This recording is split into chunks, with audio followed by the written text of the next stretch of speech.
terrorist groups. Search continues for bodies of missing fishermen. And in sports, Mikason delighted to score first derby goal for Simba SC against Yanga SC. Good evening, this is Capital News at 9:30. My name is Vanessa Victor. Let's start things off with the national news. Some countries of the Southern Africa Development Community, SADC, are in danger of getting economic limits set on them due to the country's involvement in money laundering and funding of terrorist groups.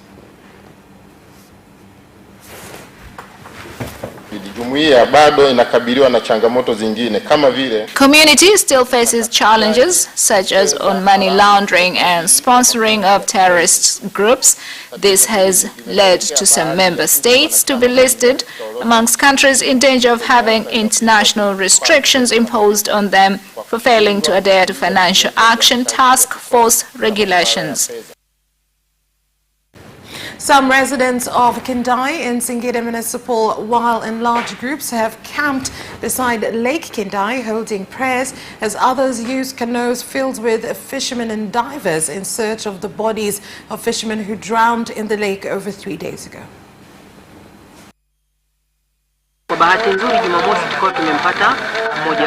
Luckily, on Saturday, we managed to find one. So today we are removing nets in the hope that the body might be tangled in the net. At 11, we managed to recover one fisherman. It is believed that he is the son of the boat owner. We are asking for help. We are tired.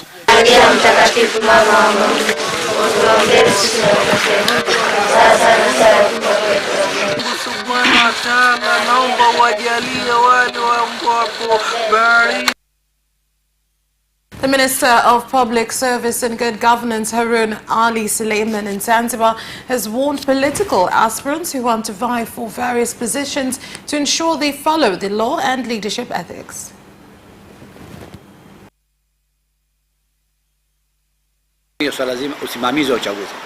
There are bodies in place, including ZICA and Ethics Secretariat, which looks into ethics on leaders and the people. ZICA works to ensure that corruption has no place in our country.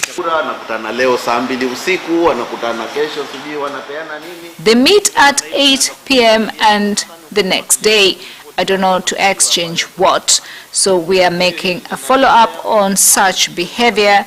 And in the past, we had reported on some incidences of which measures were taken to address.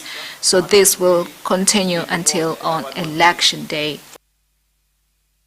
Over 50 tourists from various parts of the world have arrived at KILIMANJARO International Airport, this being the first time such a large number of tourists enter the country since the air travel which was stopped due to coronavirus resumed. Cautious. We're cautious, but I think that COVID-19 in Tanzania is not that much. There is no fear. I will be here for 17 days to visit various parks. We're grateful that from efforts shown by the country through Honorable President to show exactly how things are in Tanzania, which has allowed tourists to see that our country is safe. This will send a message outside that Tanzania is safe and visitors from different parts of the world can come and visit. The Commissioner General of Prisons Service in the country, Selemani Mzee, has said that they will be providing 2 tractors to each prison farm so that they can be used for modern farming of various crops to fulfill the government's goal to have prisons become self-sufficient through agriculture. I would like each prison to have a tractor. Officers who take seriously the instructions that I'm giving, then I will give them one. We're asking the prison service to come and invest in Korogwe We have a lot of size of farms, and we can allocate some to you. The exercise to collect party nomination forms to campaign for presidency of the United Republic of Tanzania has continued, with Shabani Ititu from ADC party being the first to collect presidential nomination forms from his party. In education, there are a lot of schools with many children, yet we have fewer classrooms, desks and teachers. We want to tell teachers who have graduated that there are a lot of jobs in teaching. As a party, we are looking for members of parliament and councillors who are going to win, so we've decided to carry on until the Electoral Commission tells us that the time has expired. Some traditional leaders in Songwe region have been forced to use traditional means to prevent invasion of forests and water sources so as to reduce the speed of environment destruction, which is affecting the quality and water levels in rivers, causing some places to experience drought.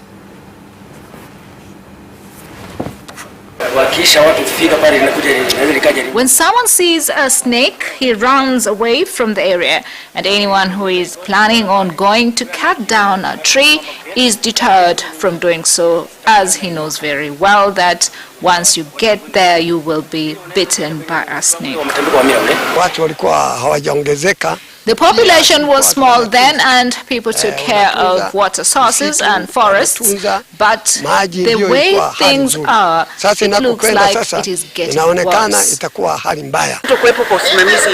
A lack of proper management and leadership, but the law was not properly enforced as it should. But if the law breakers are dealt according to the law, then it will serve as a warning to others. The Minister of Natural Resources and Tourism, Dr. Hamiski Gwangala, has directed officials at airports to ensure they oversee implementation of the step-by-step system set in place to prevent spread of the coronavirus at the airports. This is to protect tourists entering and leaving the country. Kwa wale watumishi wa kwenye viwanja vya ndege, tukae kwenye SOP. Airport staff, you must observe SOP, and this is not just for your own benefit, but for those coming in. If they come and find that we are not taking precaution because we are safe, then they will continue to tarnish the image of our country outside, and others will be scared to come to Tanzania. Very happy to see that so many participants are here. It's a train the trainer, so it will spread even from this room to more people. And I'm very happy we have Amrit with us and Kasua to implement the training. I've learned a lot when I attended the training in Zanzibar. They told me, you did, how to wash my hands. When you do it properly, it's quite an undertaking. By opening the airspace, it must go hand in hand with willingness from airport staff.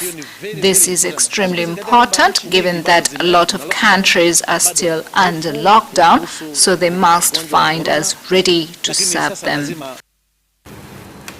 And that is all for national news. International news is next.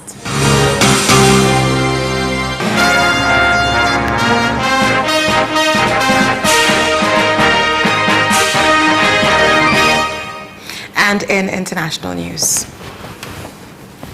2 Kenya Defense Force officers have died in a plane accident at Masinga area, Machakos County, 152 kilometers from Nairobi. The accident occurred when the officers were conducting army training exercises. And Kenya has also registered the highest number of deaths from COVID-19 in 24 hours. 12 people have died, with a number of individuals infected by coronavirus up to 10,294. Turning to COVID-19 statistics today, we had a challenge with our server because of power outages, but nonetheless, we still managed to test some 1,205 samples, out of which 189 people have tested positive in the last 24 hours. Thus, we have now 10,786 294 people who have now tested positive in the country. This pushes our cumulative figures to 216,242. Police in the Democratic Republic of Congo has shut down protests prepared by various opposition parties in the country, even capturing some of the protesters opposing the appointment of the head of the Electoral Commission, Seni Ronsard Malonda. There was a huge protest in Kinshasa. Although I am a member of parliament, I was also participating at the demonstration. Surprisingly, police officers intervened. Peaceful demonstration, used tear gas, arrested some of the protesters, something that is unacceptable. Although the police officers chased us away and even used power over us, that shall not stop us from ensuring that Mr. Malonda is removed from office.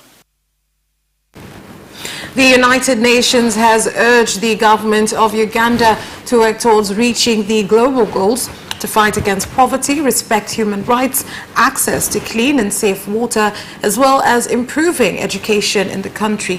This comes after a report revealed that Uganda has not met even 50% of the goals. In regard to sustainable development goals on poverty, hunger, education, clean water, sanitation, and affordable and clean energy, sustainable cities, peace and justice, we still have a lot of more work to do. We have not reached 50% growth rate, thus taking action is very important.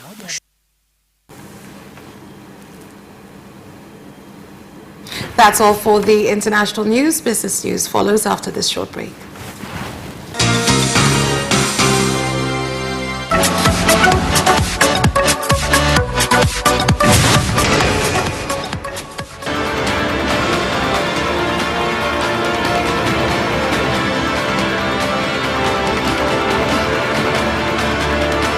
Watch Business Edition as we talk to business leaders and experts in sectors that are transforming Tanzania's economy.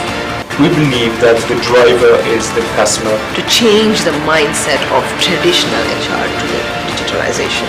Make sure that everybody can get some access to financial services. And once we understand the vision of our leaders, we then need to be behind them and help them in achieving that vision. Business have involved mercantile operations, trade guilds, or shared agricultural production, infrastructure, construction, financial sectors, tourism, and mining. Business Edition on Friday at 8:15 p.m.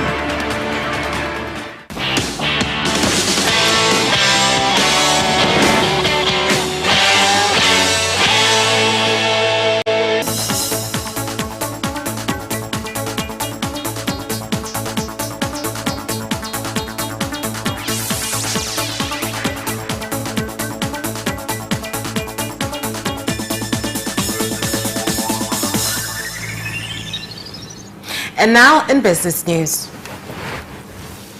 The Dar es Salaam Stock Exchange has stopped trading on the Kenya Airways counter after the company requested this be done after investment discussions. This move will slightly reduce the level of trading in the market. The stock exchange market has stopped sales of Kenya Airways shares following the agreement reached between DSE and the airline company. This move will have a bit of impact to the market. However, this was expected from their dropout as they prepare themselves for another comeback. The price of onions at Iringa Municipal's main market has dropped from 300,000 shillings for a 100 kg bag to 100,000 shillings, with the price of potatoes rising from 50,000 to 65,000 shillings. The price drop for onions has been attributed to increase in the crop harvest. The situation of potatoes and onions in our market has improved. although there are still some rain challenges on potatoes back at the farms, while onions are available in large quantities, making their prices to be fair enough to customers compared to a few months back. Farmers must be going through loss due to current system of packaging. We urge the government to ensure that matter of ways are considered on both sides. Tanzania is facing a significant shortage in good quality millet seeds, requiring the seeds to be ordered from outside the country. Ambapo wakulima wetu bado wanatumia mbegu za kienyeji. Sasa tumeona hii, ukiuliza wanakuambia hatuna mbegu bora, hazipatikani. Hivyo sasa TARI imechukua hiyo fursa ya kuhakikisha kwamba inazalisha mbegu nyingi. And that is all for business news. We'll be back with sports in just a short while. Away first time, good start from Bolt. Bolt leading a moment of going away. Gay trying to go with him, and he's being dragged through the second place, but he's going to win it by 2 meters. Away first time, good start from Bolt. Bolt leading a moment of going away.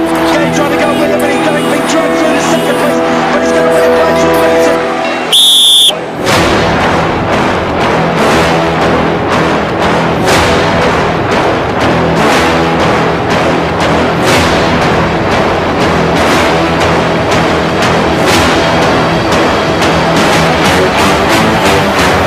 Opposition, Joaquinho, he did lose to Lendl.